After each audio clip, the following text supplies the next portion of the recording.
Okay, hello everyone. मेरा नाम है आशीर्वाद गुप्ता और मैं तुम लोग को फिज़िक्स का कुछ कॉन्सेप्ट एक्सप्लेन करने वाला हूँ। ठीक है। हम लोग स्टार्ट करेंगे एक्चुअली एक टॉपिक से जो कि एक एक्सपेरिमेंट है। नाम है उसका फोटो इलेक्ट्रिक इफेक्ट। ठीक। एनसीईआरटी के अकॉर्डिंग ये एक चैप्टर में फॉल करता है जो कि चैप्टर नंबर 11 है एनसीईआरटी कोर्स वर्क के अकॉर्डिंग। चैप्टर का नाम है dual nature of radiation and matter.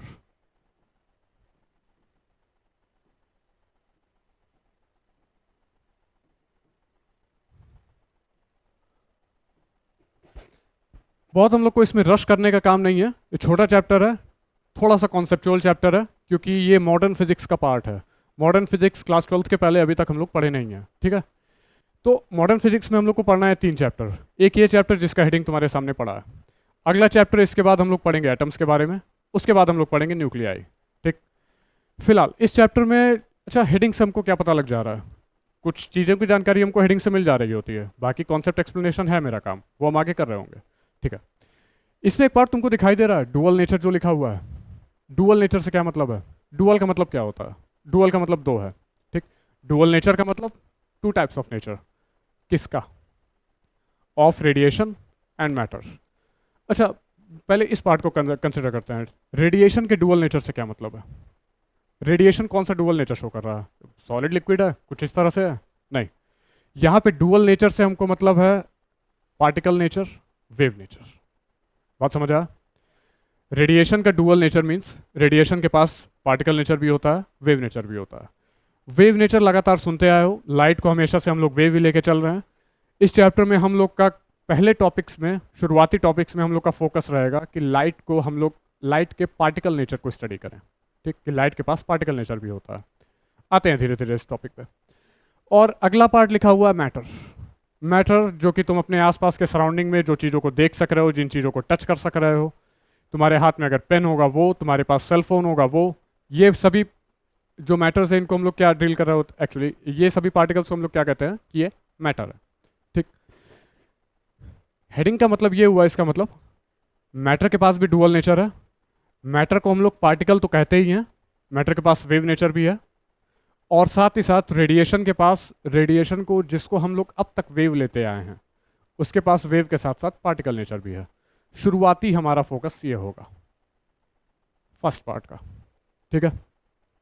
अब हमें वेव के पार्टिकल नेचर को देखना है। जरा एक सोर्स बनाते हैं, रैंडम सा सोर्स है। मान लो ये कोई टॉर्च लाइट है। टॉर्च लाइट सबके पास होगा, सबके घरों में होगा, और टॉर्च लाइट लगभग सब लोग यूज़ किए होंगे। टॉर्च लाइट की ज़रूरत नहीं है, तुम्हारे पास मोबाइल फ़ोन है, मोबाइल फ़ोन में फ्लैश है, मोबाइल फ़ोन की स्क्रीन भी जल रही होती है, तो स्क्रीन का लाइट अप होने पे तुम्हारे आँख पे रेडिएशन आता है, आता है। वो जो लाइट वहाँ से भी प्रोड्यूस हो रही है वो सब के सब लाइट सोर्सेज हैं, जो भी तुमको पता है। ठीक। जो इस टॉर्च से लाइट निकल रही है, इसी इसी का स्टडी करने वाले हैं हम लोग, इसी लाइट का स्टडी करने वाले हैं। ठीक है। इसको दो प्रॉपर्टी में हम लोग डील कर सकते हैं। या तो कुछ टाइम पर्सन इसको बोल रहा होता है कि ये कुछ फ्लक्चुएटिंग वेव है, साइनोसॉइडल वेव है। हम लोग कहते हैं ये जो यहाँ से लाइट वेव निकल रहा है वो कुछ उस नेचर का। ठीक। इसको डील करने का एक और तरीका है। सिंपली ये कह सकते हो कि छोटा सा पार्टिकल है, छोटा सा पार्टिकल इस डायरेक्शन में मूव कर रहा है, जिस डायरेक्शन में लाइट निकल रहा है। ठीक है। ये हो गया वेव नेचर, ये हो गया पार्टिकल नेचर। पार्टिकल नेचर में इसको हम एक छोटा सा माइक्रोस्कोपिक पार्टिकल के तौर पे डील करेंगे, फोटोन को। और इसकी पहले हम कुछ प्रॉपर्टीज़ देखेंगे, फोटॉन्स की एक्चुअली प्रॉपर्टीज़ होती क्या है। ठीक है। ध्यान देना, हम लोग का एम है, जो करंटली मेरा सीक्वेंस रहेगा वो ये रहेगा। ये जो फोटोन पार्टिकल बनाए हुए हैं, फोटोन को ही हम क्या बोल रहे हैं? ध्यान से देखो, फोटोन ये इसी जगह से निकलने वाला है। ठीक। इसको इस समय वेव ना बोल के हम पार्टिकल बोल रहे हैं, तो एक्चुअली फोटोन को कहेंगे क्या? ये लाइट का पार्टिकल है, ये लाइट पार्टिकल है।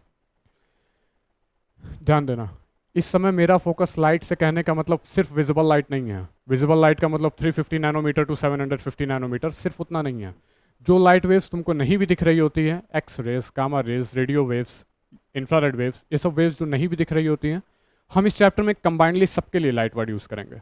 ठीक है। लाइट से मतलब यहाँ सिर्फ विजिबल लाइट से नहीं है, विजिबल लाइट है, उसमें है कैटेगरी, लेकिन बाकी सभी इलेक्ट्रोमैग्नेटिक वेव्स को भी हम लाइट बोलेंगे, तो समझ लेना कि हम लाइट से पूरे स्पेक्ट्रम की बात कर रहे हैं। ठीक है। तो पूरे स्पेक्ट्रम में जितनी वेव्स हैं, हर एक वेव के करेस्पॉन्डिंग कुछ ना कुछ फोटोन हम लोग डिफाइन कर सकते हैं, फोटोन की अलग अलग एनर्जी होगी, ठीक। तो फोटोन को हम लोग कह सकते हैं लाइट पार्टिकल्स। और अब पहला हम लोग का टास्क है इन लाइट पार्टिकल्स की प्रॉपर्टीज देखना। प्रॉपर्टीज देखने के बाद अगला हम लोग का काम होगा फोटो इलेक्ट्रिक इफेक्ट के एक्सपेरिमेंटल सेटअप को देखना। फोटो इलेक्ट्रिक इफेक्ट के एक्सपेरिमेंटल सेटअप को देखना। फोटो इलेक्ट्रिक इफेक्ट तक ही हम लोग का एक्चुअली चैप्टर का 50% सिलेबस कवर हो जाएगा। फोटो इलेक्ट्रिक इफेक्ट ही मेनली इस चैप्टर में है। लास्ट में हम लोग थोड़ा ये पार्ट भी देखेंगे कि इलेक्ट्रॉन के पास भी वेव नेचर होता है। इलेक्ट्रॉन को क्या लेके चलते हो, पार्टिकल लेके चलते हो ना। ये कहते हो कि बॉन्डिंग हो रहा है, इलेक्ट्रॉन इस एटम से इस एटम में ट्रांसफर हो गया, इलेक्ट्रॉन यहाँ शेयर हो गया। तुम इलेक्ट्रॉन को एक्चुअली कॉपी में भी बना रहे होते हो, बुक में बना रहे होते हो, इलेक्ट्रॉन पार्टिकल के तौर पर बना होता है, ठीक है। चैप्टर के लास्ट में हमारा एक टॉपिक यहाँ पे है डेविसन एंड जर्मर एक्सपेरिमेंट।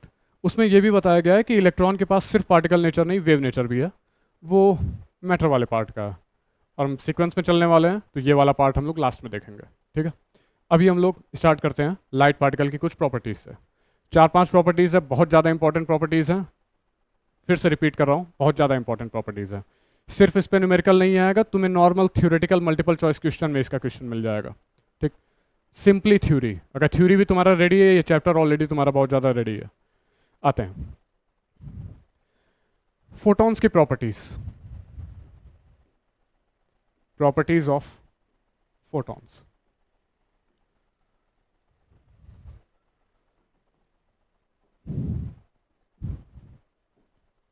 ठीक है, फोटोन की सबसे पहली प्रॉपर्टी, फोटोन के बारे में हम कई बार बोल चुके हैं, लाइट के पार्टिकल्स हैं। एक प्रॉपर्टी तो तुरंत तुमको मिल गया, फोटोन की जो स्पीड है वो लाइट की स्पीड है। सबसे पहली प्रॉपर्टी, सबसे सिंपल प्रॉपर्टी, ठीक। फोटोन की जो स्पीड है वो एक्चुअली कितनी है, c है, यानी कि लाइट की स्पीड है। ये अप्रॉक्सीमेटली कितना होता है, 3 ×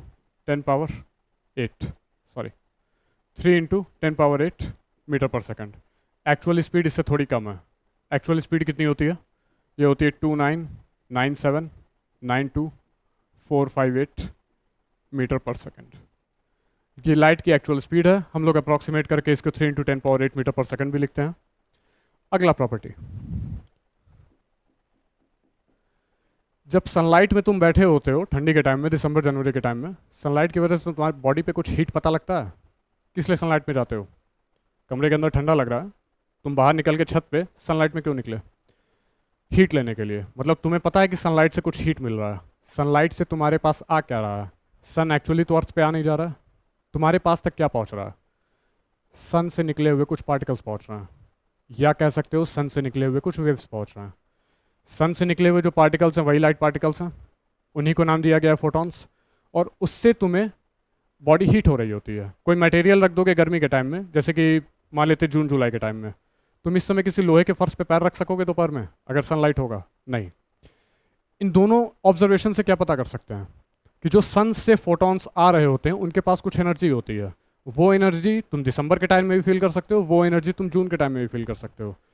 एक्चुअली जो नॉर्मल इनकैंडेसेंट बल्ब होती हैं, अब तो चलता भी नहीं, 10 साल पहले तुम देखते हो कि पीली वाली बल्ब्स निकलती हैं। पीली वाली बल्ब अगर तुम रूम के अंदर लगा दोगे, रूम का एक्चुअली टेम्परेचर बढ़ जाता है। इन सब प्रॉपर्टी, इन सब फिनोमेना से हम लोग क्या समझ रहे हैं कि जो लाइट सोर्स है, लाइट से जो फोटोन निकल रहा है, उन फोटॉन्स के पास कुछ एनर्जी है। अभी तक ठीक है? कुछ डाउट हो तो हमसे कमेंट सेक्शन में पूछ सकते हो, बाद में पूछ सकते हो क्लास के बाद, ठीक है। अभी हम लोग ये इस्टेब्लिश कर चुके हैं कि फोटॉन्स के पास कुछ एनर्जी है। अब एनर्जी का एक्सप्रेशन क्या होता है, बहुत सिंपल सा एक्सप्रेशन है। इससे सिंपल फॉर्मूला लगभग इस चैप्टर में तुम्हें मिलेगा भी नहीं। Energy is equal to H nu. Nu होता है फ्रीक्वेंसी, एच है प्लैंक्स कांस्टेंट। दोनों टर्म से ऑलरेडी तुमको पता होगा, तो एनर्जी है एच टाइम्स न्यू। ये वही फ्रीक्वेंसी है, नंबर ऑफ ऑसिलेशंस पर सेकंड। कुछ लोग इस फ्रीक्वेंसी को एफ से रिप्रेजेंट करते हैं, कुछ लोग इस फ्रीक्वेंसी को न्यू से रिप्रेजेंट करते हैं। तुम अपने लिए डिसाइड करना तुमको क्या यूज़ करना है, ठीक है। अब एक चीज़, वेव मैकेनिक्स लास्ट ईयर में उसमें एक फॉर्मूला पढ़े होगे, velocity of a wave is defined as lambda times frequency. यहाँ से फ्रीक्वेंसी निकाल सकते हो। फ्रीक्वेंसी क्या होगा, वेलोसिटी अपॉन लैम्डा। हम लोग इस समय लाइट का स्टडी कर रहे हैं, लाइट की वेलोसिटी कितनी होती है, c होती है। तो यहाँ से फ्रीक्वेंसी के बारे में क्या बता सकते हैं, फ्रीक्वेंसी को लिख सकते हैं c अपॉन लैम्डा। ये रिकैप करके रखना, वेव मैकेनिक्स का यहाँ पे थोड़ा बहुत यूज़ है, ठीक है।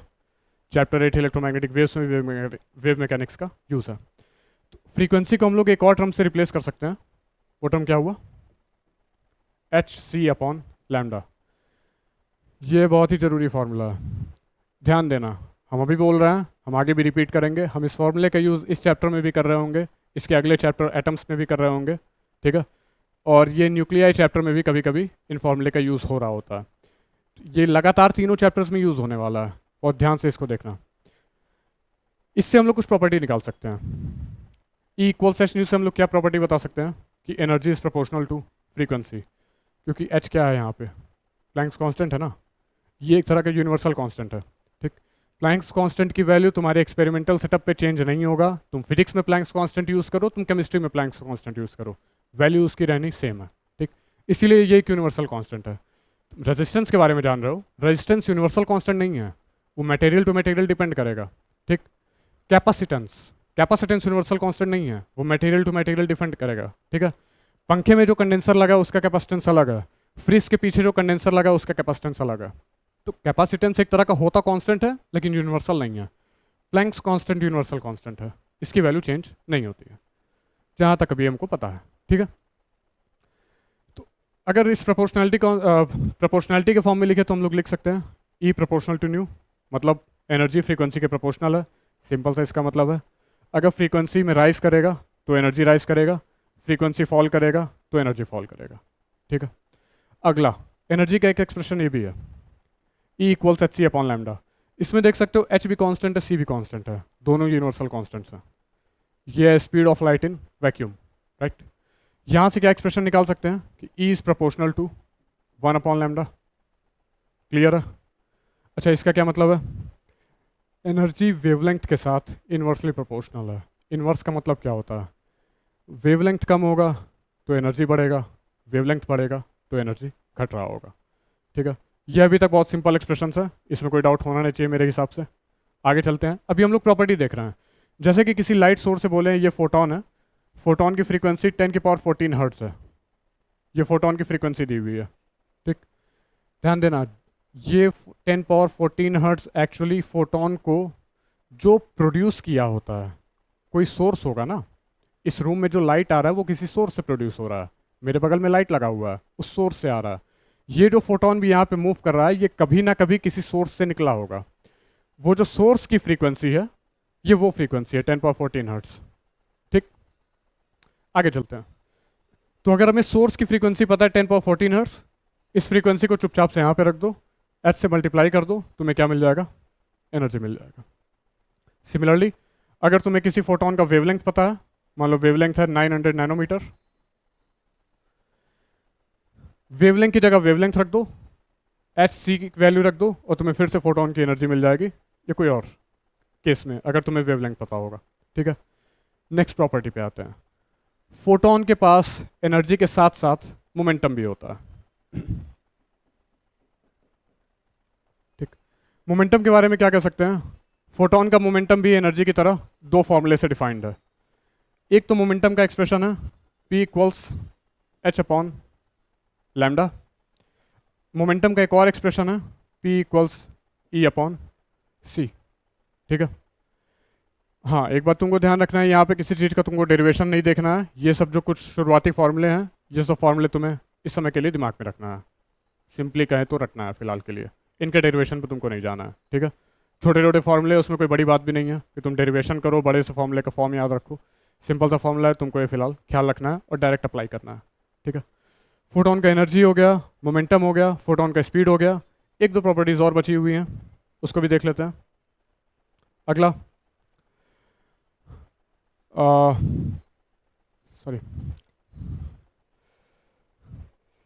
फोटोन अगर किसी मटेरियल पार्टिकल से कोलाइड कर रहा होता है, मटेरियल पार्टिकल मतलब यहाँ पे हम लोग चैप्टर में जो डील करेंगे वो जनरली कोई मेटल होगा, ठीक है। रबर नहीं होगा, प्लास्टिक नहीं होगा, लाइट एक्चुअली किसी मेटल पे फॉल करेगा। फोटोन किसी मेटल पे फॉल करके अपनी एनर्जी शेयर कर सकता है, ठीक। फोटोन अपनी कुछ एनर्जी शेयर कर सकता है, कुछ एनर्जी लेके निकल सकता है। फोटोन फुल एनर्जी अपनी शेयर कर सकता है, ये उसकी प्रॉपर्टी है। उसको लिखे क्या, वो थ्योरेटिकल डिस्क्रिप्शन है, उसको जान सकते हो। और एक लास्ट प्रॉपर्टी फोटोन की जो बहुत ज़्यादा इंपॉर्टेंट है, कुछ देर पहले तुम लोग को बता रहे थे, इस चैप्टर में इसी टॉपिक से जुड़ा हुआ फोटो इलेक्ट्रिक इफेक्ट से तुम्हारे पास एटलीस्ट 4 से 5 ग्राफ्स आने वाले हैं। ग्राफ के लिए एक पार्ट आता है इंटेंसिटी के साथ वेरिएशन। अभी बहुत ज़्यादा दिमाग मत लगाओ इसमें, इंटेंसिटी के साथ वेरिएशन वगैरह क्या है अभी बताएंगे, अभी तो टॉपिक स्टार्ट नहीं हुआ है एक्सपेरिमेंटल सेटअप, ठीक है। इंटेंसिटी क्या होता है, इंटेंसिटी प्रॉपर्टी को लिख लेते हैं। Intensity is defined as number of photons incident per unit area per unit time. छोटा सा डेफिनेशन है, इसको ख्याल रख सकते हो। क्या मतलब है इसका, किसी जगह पे अगर तुम्हें इंटेंसिटी देखना है तो तुम्हें एक सरफेस एरिया चाहिए होगा, ठीक है। उस सरफेस एरिया पे, सरफेस एरिया को स्टैंडर्ड ले लो 1 मीटर स्क्वायर, टाइम को स्टैंडर्ड ले लो 1 सेकंड, तो एक 1 मीटर स्क्वायर के एरिया में 1 सेकंड के अंदर कितने फोटॉन्स हिट कर रहे हैं वो इंटेंसिटी है। कोई डाउट है अभी तक? नहीं, ठीक है। इंटेंसिटी वेव मैकेनिक्स में भी डिफाइंड है, एक बार हल्का सा रिकॉल करा देते हैं, देख सकते हो इंटेंसिटी वहाँ पे डिफाइंड है एम्पलीट्यूड के स्क्वायर के साथ। वेव मैकेनिक्स में एम्पलीट्यूड स्क्वायर है। अभी हम लोग वेव मैकेनिक्स को कुछ समय के लिए छोड़ चुके हैं, हम लोग पार्टिकल फिजिक्स पे हैं, ठीक है। पार्टिकल फिजिक्स पे ही रहते हैं। इंटेंसिटी का ये भी डेफिनेशन है, इंटेंसिटी का वो भी डेफिनेशन है, वो अलग एस्पेक्ट में है, ये अलग एस्पेक्ट में है, ये पार्टिकल नेचर के एस्पेक्ट में है, ठीक। एग्जाम्पल लेते हैं जरा, मान लेते हैं एक सोर्स इधर लगा हुआ है और एक सोर्स इधर लगा हुआ है, और यहाँ पे एक सरफेस एरिया तुम कंसिडर किए हो, ये तुम्हारा सरफेस एरिया है। स्टैंडर्ड एरिया ले लो 1 मीटर स्क्वायर और स्टैंडर्ड टाइम स्पैन ले लो 1 सेकंड का। 1 सेकंड के अंदर इन दोनों सोर्सेस से कुछ फोटॉन्स यहाँ पे हिट कर रहे होंगे, इससे भी कुछ फोटॉन्स हिट कर रहे होंगे, सॉरी मान लो सेकंड वाले सोर्स से भी कुछ फोटॉन्स हिट कर रहे होंगे। ये बात तुमको समझ आ रहा है कि अगर ये दोनों सोर्सेज यहाँ पे लाइट अप हैं तो दोनों सोर्सेज की वजह से यहाँ पे ब्राइटनेस ज़्यादा होगी, ठीक। अगर इसमें से एक सोर्स को ऑफ कर दें, बटन इसका पीछे करते हैं, टॉर्च बंद हो गया, अब यहाँ पे तुम्हें ब्राइटनेस थोड़ी कम दिखाई देगी। बहुत कॉमन सी बात है, तुम्हारे रूम में अगर इस समय, जिस रूम में तुम इस समय स्टडी कर रहे हो, उस रूम में अगर 3 लाइट लगा हुआ है, तीनों लाइट जला के तुम स्टडी कर रहे हो, तुम्हें बुक दिखाई दे रहा है, एक लाइट कोई बंद कर दिया, बुक पे जो ब्राइटनेस होता है, ब्राइटनेस कम होगा, होगा। दूसरे लाइट को कोई बंद कर दिया, अब जो बुक तुम देख रहे हो, बुक पे जो लाइट पड़ रहा है उस पर ब्राइटनेस और कम हुआ, ब्राइटनेस कम हुआ। फिर कोई मान लेते हैं दोनों लाइट जला दिया, ब्राइटनेस और ज़्यादा बढ़ गया। क्या डिफरेंस आ रहा है, बुक तुम्हें कभी डिम क्यों दिखाई दे रहा है, कभी ब्राइट क्यों दिखाई दे रहा है, क्योंकि जो सोर्स है, सोर्स को तुम डिस्टर्ब कर रहे हो। 3 सोर्सेस थे तो 3 सोर्सेस से मान लेते हैं, जैसे कि यहाँ पे एग्जांपल 2 सोर्स का लिए हैं, 2 सोर्स से मान लेते हैं यहाँ पे 1000 फोटॉन्स हिट कर रहे थे। एक्चुअली 1000 नहीं होगा, यहाँ पे हम टॉर्च बनाए हुए हैं, यहाँ पे जो फोटॉन्स हिट कर रहे होंगे वो बिलियंस बिलियंस बिलियंस की संख्या में होंगे। बात समझ आ रहा है? हम 1000 जस्ट कॉमन एग्जांपल के लिए लिए हैं, 1000 फोटॉन्स ये बहुत ज़्यादा कम सोर्स का पार्ट है, ठीक। जो भी फोटॉन्स एक छोटे से टॉर्च से भी निकल रहा होगा, जो लेज़र लाइट से कभी बचपन में खेलते भी रहे होगे, लेज़र लाइट जो होती है उससे भी फोटॉन्स अगर 1 सेकंड में निकल रहे होते हैं, वो भी बिलियंस की संख्या में निकलते हैं, यानी कि अरबों की संख्या में निकलते हैं। एग्जाम्पल के लिए हम लोग ले सकते हैं फिलहाल कि 1000 फोटॉन्स हैं यहाँ पे दोनों सोर्सेस की वजह से। एक सोर्स को बंद कर देंगे, मान लेते दोनों सोर्स की इंटेंसिटी बराबर है अगर, तो यहाँ पे कितने फोटॉन्स हो चुके होंगे, 5000 फोटॉन्स। तो इसी एरिया पे इसी 1 सेकंड के अंदर शुरू में 1000 फोटॉन्स हिट कर रहे थे, इस समय 5000 फोटॉन्स हिट कर रहे हैं, फोटॉन्स का नंबर कम हुआ है, ठीक है। Number of photons he intensity है। तो हम लोग कह सकते हैं इंटेंसिटी का मतलब क्या है। अब फिर बिल्कुल छोटे से जो तुम्हें याद करना है, फोटॉन्स ज़्यादा आएंगे इंटेंसिटी ज़्यादा होगी, फोटॉन्स कम आएंगे इंटेंसिटी कम होगी, ठीक। सिंपल से इंटेंसिटी का एक्सप्लेनेशन था। अब हम लोग स्टार्ट कर सकते हैं अपना एक्सपेरिमेंटल सेटअप। छोटा सा सेटअप है। एल्बर्ट आइंस्टीन के एक्सपेरिमेंट करने के पहले ये एक्सपेरिमेंट हेनरिक रुडोल्फ हर्ट्ज ने भी किया था। हर्ट्ज के बारे में सुने होंगे, जिसके नाम पे फ्रीक्वेंसी पड़ा है Hz। फ्रीक्वेंसी की एसआई यूनिट क्या होती है, हर्ट्ज। ये हेनरिक रुडोल्फ हर्ट्ज के नाम पे पड़ा है। एक्चुअली इन्होंने फोटो इलेक्ट्रिक इफेक्ट से मिलता जुलता एक्सपेरिमेंट 1895 के अराउंड किया था, लेकिन फुल मैथमेटिकल फॉर्मुलेशन नहीं था। ये बात तो तुम्हें फिजिक्स पढ़ने से पता चल चुका होगा अब तक इंटरमीडिएट में, कि तुम्हें फिजिक्स में सिर्फ थ्योरी देने से मतलब नहीं है, उसका एक्सपेरिमेंटल वेरिफिकेशन होना चाहिए, मैथमेटिकल डिस्क्रिप्शन होना चाहिए। हवा में बात नहीं कर सकते हो तुम कि मुझे ऐसा लगता है कि ऐसा ऐसा होना चाहिए, तुम्हारे लगने से ऐसी बात नहीं है। ठीक है, ओके। तो कहाँ पे था मैं, भूल गया। ठीक है, हेनरिक रुडोल्फ हर्ट्ज का फोटो इलेक्ट्रिक इफेक्ट का एक एक्सपेरिमेंटल सेटअप ऑलरेडी हो चुका था, लेकिन फुल मैथमेटिकल डिस्क्रिप्शन इनके 10 साल बाद एल्बर्ट आइंस्टीन का था। एल्बर्ट आइंस्टीन ने जो फुल डिस्क्रिप्शन दिया था, उसके लिए जो एक्सपेरिमेंटल सेटअप था, उसको हम लोग कंप्लीटली फिनोमेना के तौर पे बोलेंगे, फोटो इलेक्ट्रिक इफेक्ट।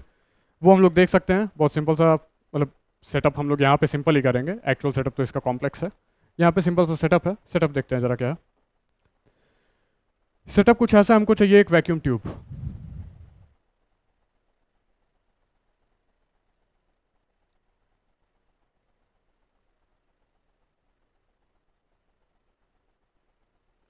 ये एक वैक्यूम ट्यूब है।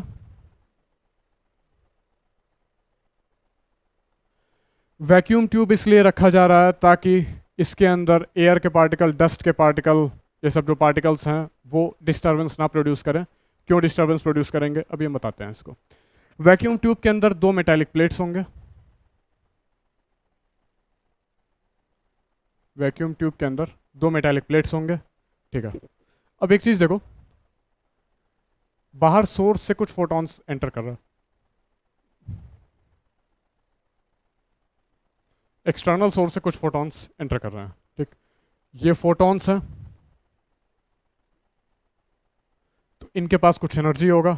एनर्जी किस फॉर्मूले से लिखे हुए हैं, एनर्जी इक्वल्स एच न्यू से लिखे हुए हैं।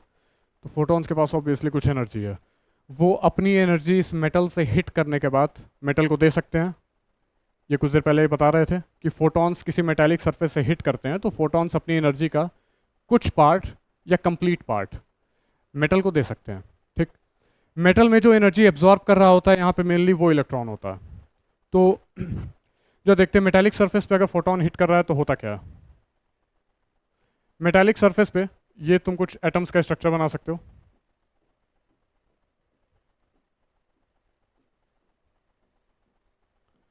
ठीक है, एटॉमिक स्ट्रक्चर है। अगर इस पे कोई फोटोन, ये तुमको पता है कि आउटर ऑर्बिट्स में यहाँ पे इलेक्ट्रॉन्स मूव कर रहे हैं। फिलहाल हम एक ही इलेक्ट्रॉन बनाए हैं, जरूरी नहीं यहाँ पे एक इलेक्ट्रॉन हो। एक इलेक्ट्रॉन का अगर एटम बनाया तो ऑब्वियसली ये हाइड्रोजन है, हीलियम प्लस है, कुछ ऐसा है, जरूरी नहीं। हम यहाँ मेटल की बात कर रहे हैं और ज़्यादा इलेक्ट्रॉन बना नहीं सकते हैं, वो कॉम्प्लिकेटेड फिगर दिखेगा, तुमको समझने में दिक्कत होगी। ठीक है, तो ये बस इतना जूम कर लो, ये कोई मेटल सरफेस है और ये टॉप के सरफेस का पार्ट है।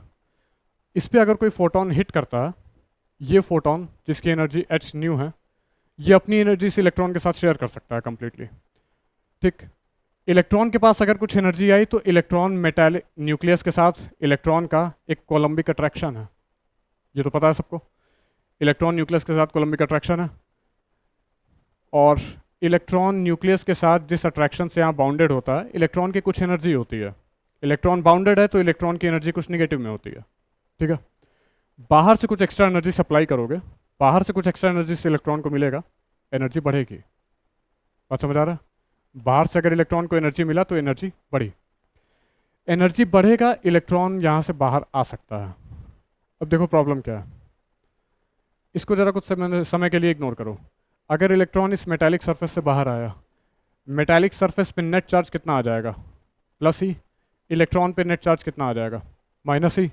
ये मेटालिक सरफेस इस इलेक्ट्रॉन को वापस अट्रैक्ट करना चाहेगा, क्योंकि ये पॉजिटिवली चार्ज है, नेगेटिवली चार्ज है। पॉजिटिव नेगेटिव को क्या करता है, अट्रैक्ट करता है। तो ये मेटालिक सरफेस इस इलेक्ट्रॉन को वापस से खींच लेगा अंदर।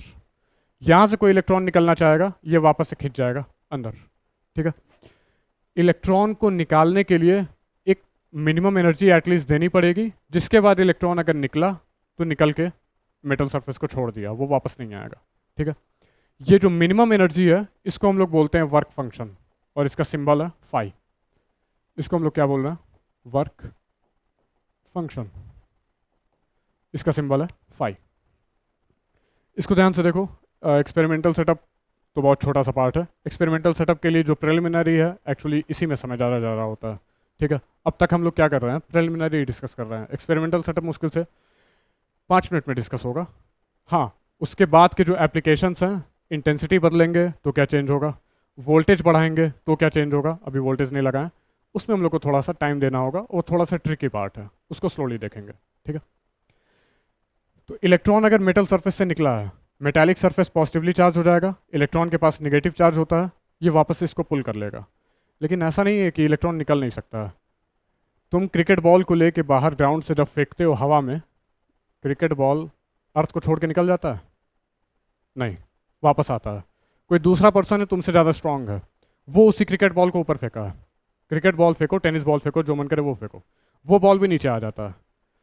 लेकिन अगर उस क्रिकेट बॉल को तुम 11.2 किलोमीटर पर सेकंड के अराउंड उस वेलोसिटी से परपेंडिकुलर डायरेक्शन में लॉन्च करो, तो क्रिकेट बॉल वापस आएगा? नहीं आएगा, क्योंकि वो एक स्पेशल वेलोसिटी है, उसको अलग नाम दिया गया है, उसका नाम क्या है, एस्केप वेलोसिटी। मतलब तुम एक बॉल को फेंकोगे, अट्रैक्शन की वजह से अर्थ पे वापस आएगा, किसी ज़्यादा स्पीड से फेंकोगे वापस आएगा, लेकिन इस एनर्जी को बढ़ाते बढ़ाते एक लिमिटिंग एनर्जी ऐसी आएगी, जो कि हम बोले हैं लगभग 11 किलोमीटर पर सेकंड है।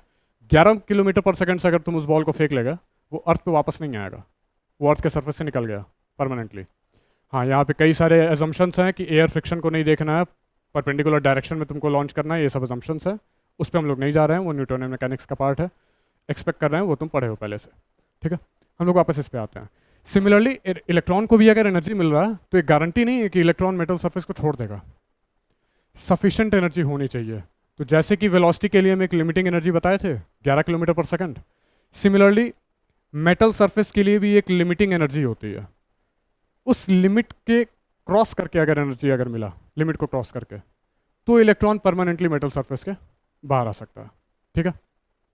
ये जो लिमिटिंग एनर्जी है, इसी को फाई से रिप्रेजेंट किया गया वर्क फंक्शन, कभी कभी इसको फाई नॉट भी लिखा जा रहा होता है, कोई प्रॉब्लम नहीं है, फाई से हम लोग समझ सकते हैं इसको, ठीक। अब वापस आते हैं अपने डिस्कशन पे, जो हम लोग का चल रहा था, फोटो इलेक्ट्रिक इफेक्ट का एक्सपेरिमेंटल सेटअप। वर्क फंक्शन ख्याल करना, वर्क फंक्शन क्या है, कैसे डिफाइन किए हुए हैं। वर्क फंक्शन वो मिनिमम एनर्जी है जो किसी मेटालिक सरफेस को, वर्क फंक्शन वो मिनिमम एनर्जी है जो किसी मेटालिक सरफेस को तुमको देना पड़ेगा ताकि इलेक्ट्रॉन यहाँ से निकल सके। उससे कम एनर्जी दोगे, इलेक्ट्रॉन बाहर नहीं आएगा। न्यूक्लियस के साथ अट्रैक्शन के साथ बाउंडेड है ना, वो इलेक्ट्रॉन बाउंडेड एनर्जी में है, तो इलेक्ट्रॉन बाहर नहीं आ रहा होगा। सफिशेंट एनर्जी क्रॉस कर जाओ, निकल सकता है। बॉल का एग्जाम्पल अभी देखे हो, ठीक है। तो अपनी एनर्जी इस पर सप्लाई किया, तो सरफेस का कुछ ये जो स्ट्रक्चर है, अगर इसको जूम करो तो यहाँ से कुछ इलेक्ट्रॉन्स सरफेस के नॉर्मल निकल रहे होंगे, ठीक है। यहाँ से कुछ इलेक्ट्रॉन्स निकले, मान लो एक और फोटोन शो कर दिया ये, तो यहाँ से कुछ इलेक्ट्रॉन्स निकले, इलेक्ट्रॉन्स को येलो से ले लेते हैं, ये इलेक्ट्रॉन्स है।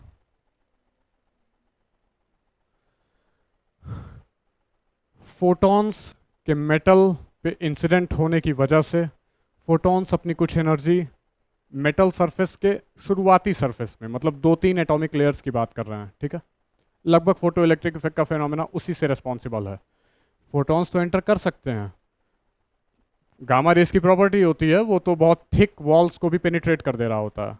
हमको उतना नहीं करना है फिलहाल के लिए, हमको इतना सफिशिएंट एनर्जी पर्याप्त रखना है कि मेटालिक सरफेस से इलेक्ट्रॉन्स को बस हम निकलवा ले जाएं, ठीक। मेटालिक सरफेस को पेनिट्रेट करवा के कहीं जाना नहीं है, ठीक है।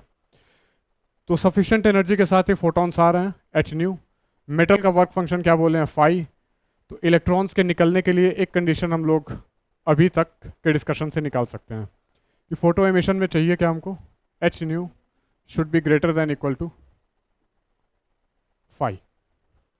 एच न्यू मतलब क्या है, फोटोन की एनर्जी ये या तो बराबर हो वर्क फंक्शन के, या वर्क फंक्शन से थोड़ा सा बड़ा हो, ठीक है। अगर मान लो ये कंडीशन होल्ड कर रहा है, तो इलेक्ट्रॉन्स यहाँ से लिबरेट हो रहे हैं, इलेक्ट्रॉन्स यहाँ से निकल रहे हैं। इलेक्ट्रॉन्स जो निकल रहे हैं वो इस मेटालिक प्लेट पे अगर आके टच हो गए, तो हम लोग ये देख सकते हैं कि एक्चुअली क्या करंट इस्टेब्लिश हो रहा है कि नहीं हो रहा है, ठीक है। मेन हेडिंग ख्याल रखना, हम लोग ये जो टॉपिक स्टार्ट किए हैं, ये टॉपिक है फोटो इलेक्ट्रिक इफेक्ट। अब हम लोग एक्चुअली इसको फुल इंटेंसिटी में ग्रास्प कर सकते हैं, ठीक।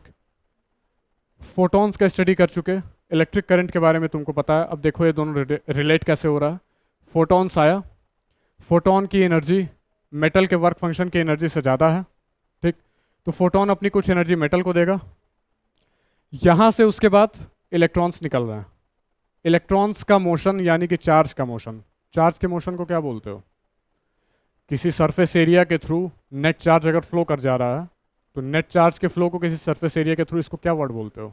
इलेक्ट्रिक करंट बोलते हो। ठीक, फोटोन आ गया, इलेक्ट्रिक करंट आ गया।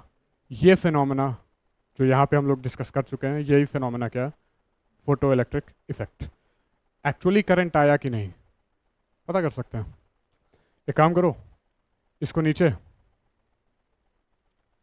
किसी एमीटर से कनेक्ट कर दो। एमीटर का काम है वोल्टेज नापना, एमीटर से कनेक्ट कर दो।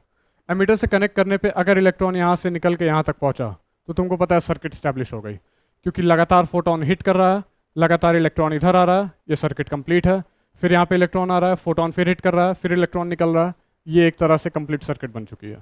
ठीक, एमीटर में अगर तुमको ज़रा सा भी डिफ्लेक्शन शो हुआ, इसका मतलब इलेक्ट्रॉन निकला है, यानी कि करंट आ गया है।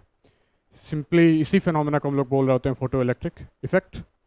शॉर्ट में समराइज करते हैं, फोटॉन्स की एंट्री हुई, उसकी एनर्जी वर्क फंक्शन से ज़्यादा होनी चाहिए या बराबर होनी चाहिए। बराबर होगा, हमको यहाँ एक बैटरी लगाना होगा। ये पार्ट हम लोग अगली क्लास में डिस्कस कर रहे होंगे। बैटरी वाला कॉन्सेप्ट क्या है, थोड़ा सा लेंथी है, मतलब बहुत कॉम्प्लेक्स टॉपिक नहीं है, लेकिन उसको हम लोग अगले टॉपिक में देखेंगे। बैटरी लगने पे इफेक्ट क्या है, क्योंकि तब हम लोग को एक्चुअली ग्राफिकल डिस्क्रिप्शन भी देखना है। हम लोग ये काम नहीं कर सकते हैं कि एक्सपेरिमेंट पूरा ख़त्म कर ले जाएं फिर अलग से आके किसी दूसरे दिन ग्राफ को स्टडी कर रहा हूँ। एक्सपेरिमेंट के साथ साथ पैरेलल में ग्राफिकल डिस्क्रिप्शन चल रहा होगा, एटलीस्ट 4 to 5 ग्राफिकल रिप्रेजेंटेशन है। तो बैटरी लगाने के बाद का इफेक्ट क्या होगा वो हम लोग नेक्स्ट क्लास में देख लेंगे। ठीक, फिलहाल के लिए करंट स्टैब्लिश हुआ है। यहाँ पे एक बार इसको रिकैप कर लेते हैं शॉर्ट में। ये जस्ट बताएं, फोटोन की एनर्जी, मेटल का वर्क फंक्शन। हाँ, वर्क फंक्शन से यहाँ तुम्हें वर्क वगैरह कुछ वर्ड मत देना, ये कोई हिस्टोरिकल रीज़न होगा जिसकी वजह से वर्क फंक्शन इसको बोला जा रहा होगा।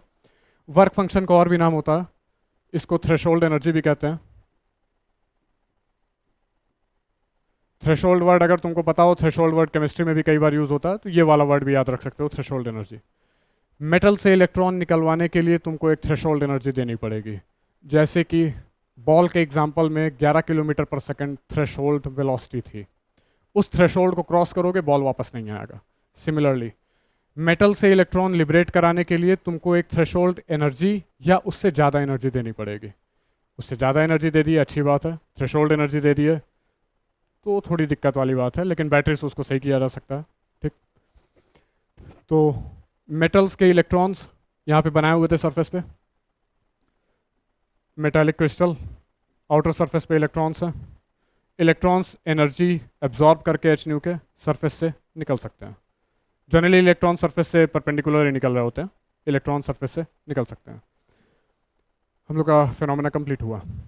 फोटॉन्स की एंट्री होने पे इलेक्ट्रिक करंट का एस्टैब्लिश होना, क्योंकि अगर इलेक्ट्रॉन यहाँ निकला, ध्यान देना कई फिनोमेना चल रहा होता है, इतना सिंपल फिनोमेना नहीं है। ये इलेक्ट्रॉन आपस में रिपेल होके वापस भी इलेक्ट्रॉन जा सकता है इस तरफ।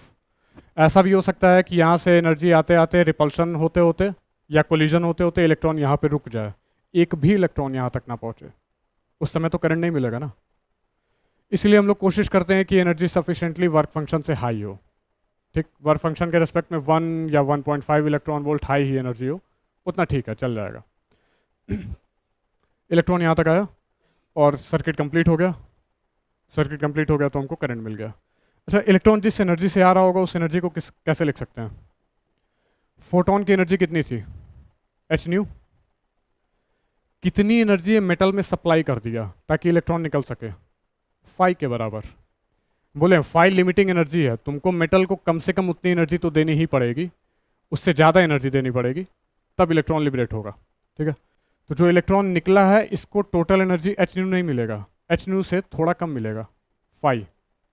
नॉर्मल से एग्जाम्पल में, जैसे कि ये अगर कोई मेटल है जिसका वर्क फंक्शन 4 इलेक्ट्रॉन वोल्ट है, एग्जाम्पल से बहुत क्लियरली बहुत फास्ट समझ जाओगे। ठीक है, 4 इलेक्ट्रॉन वोल्ट का इसका वर्क फंक्शन है मेटल का। फोटोन की जो एनर्जी है मान लो वो 7 इलेक्ट्रॉन वोल्ट है, फोटोन की जो एनर्जी है।